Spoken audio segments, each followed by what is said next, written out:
Assalamualaikum warahmatullahi wabarakatuh. Innal hamdalillah nahmaduhu wa nasta'inuhu wa nastaghfiruh wa na'udzu billahi min shururi anfusina wa min sayyiati a'malina. May yahdihillahu fala mudilla lahu wa may yudlil fala hadiya lahu. Asyhadu an la ilaha illallah wa asyhadu anna Muhammadan abduhu wa rasuluh. Para jamaah Masjid Darul Abrar yang semoga diridhai dan dirahmati Allah Subhanahu wa taala, perkenanlah kami untuk membacakan sabda Nabi sallallahu alaihi wasallam yang bertemakan sekali lagi mawas diri.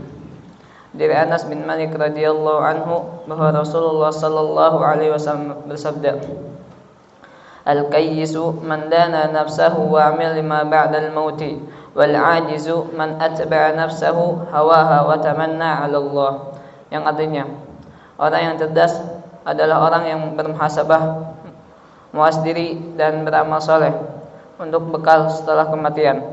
Sedang orang yang lemah adalah orang yang jiwanya selalu tunduk pada hawa nafsunya dan mengharap pada Allah dengan berbagai angan-angan. Hadis riwayat Ahmad dan Tirmidzi.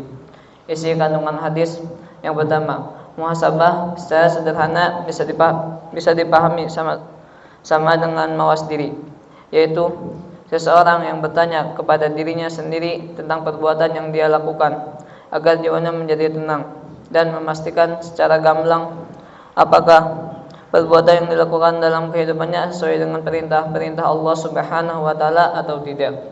Yang kedua, maka siapapun itu hendaklah selalu mawas diri, baik orang yang lemah ilmunya maupun orang yang berilmu. Sebelum beramal, hendaklah kita mawas diri. Begitu pula setelah kita beramal, kita mawas diri pula. Yang ketiga, Khalifah Umar bin Khattab radhiyallahu anhu seringkali mengingatkan umat Islam untuk selalu mawas diri. Hasibu qabla an tuhasabu. Artinya, hitunglah diri kalian sebelum datang hari perhitungan. Yang keempat, dalam pandangan Hasan Al-Basri, mawas diri akan meringankan hisab di hari akhir. Sebab Allah Subhanahu wa taala tidak pernah melewatkan satu perbuatan pun, semuanya telah tercatat di sisinya. Yang kelima, Ibnu Qudamah berpesan, seyogyanya bagi seorang muslim itu menyisihkan waktunya pada pagi hari dan sore hari untuk mawas diri. Dan ia selalu menghitungnya sebagaimana para pedagang dengan rekan-rekannya menghitung keuntungan dan kerugian transaksi mereka setiap akhir penjualan. Dan orang yang senantiasa menghadirkan Allah Subhanahu wa taala dalam dirinya, mawas diri dan menekan nafsunya untuk melaksanakan amalan-amalan yang bisa mendekatkan diri kepada Allah Subhanahu wa taala dan menghindari dosa, maka hatinya akan baik serta baik pula hasil akhirnya.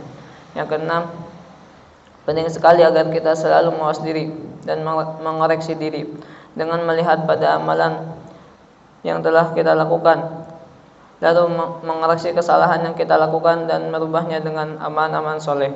Kita yakin kita semua penuh kekurangan, entah masih terus dalam bermaksiat, kurang dalam ketaatan, bahkan kadang dengan mudah meninggalkan kewajiban. Ayat Al-Quran yang berkaitan dengan tema hadis. Yang pertama, Allah Subhanahu wa taala berfirman, A'udzu billahi minasyaitonir rajim. Ya ayyuhalladzina amanu taqullaha wal tanzur nafsum ma qaddamat lighad wattaqullaha innallaha khabirum bima ta'malun. Yang artinya, wahai orang-orang yang beriman, bertakwalah kepada Allah dan hendaklah setiap orang memperhatikan apa yang telah diperbuatnya untuk hari esok, dan bertakwalah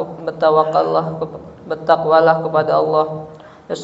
Sungguh Allah Maha mengetahui terhadap apa yang kamu kerjakan. Quran Surat Al-Hasyr surat ke-59 ayat ke-18. Yang kedua, Allah Subhanahu wa taala berfirman yang artinya, dan adapun orang-orang yang takut kepada kebesaran Tuhannya dan menahan diri dari keinginan hawa nafsunya, maka sungguh surgalah tempat tinggalnya. Quran surat An-Nazi'at surat ke-79 ayat 40 dan 41. Yang ketiga, Allah Subhanahu wa taala berfirman yang artinya, pada hari itu mereka semuanya dibangkitkan Allah, lalu diberitakannya kepada mereka apa yang telah mereka kerjakan. Allah menghitungnya semua amal perbuatan itu meskipun mereka telah melupakannya. dan Allah Maha menyaksikan segala sesuatu. Quran surat Al-Mujadalah surat ke-58 ayat ke-6. Sebelum kita tutup pembacaan hadis pada subuh kali ini, alangkah baiknya kita berdoa. Bismillahirrahmanirrahim. Alhamdulillahirabbil alamin. Hamdan yuwafi ni'amahu wa yukafi'u mazidah.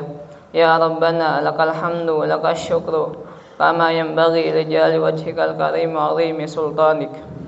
Allahumma salli wa sallim ala sayyidina Muhammad wa ala ali sayyidina Muhammad.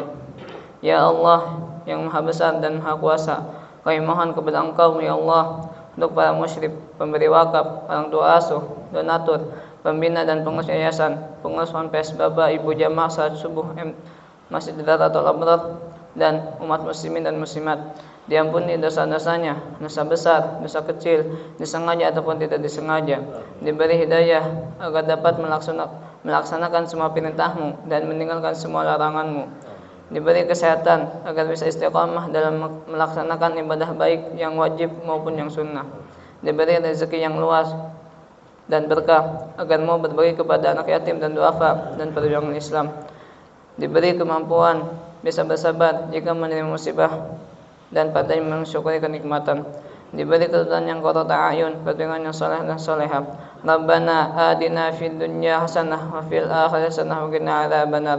Subhana rabbika rabbil izzati amma yasifun wa salamun alal mursalin walhamdulillahi rabbil alamin. Assalamualaikum warahmatullahi wabarakatuh.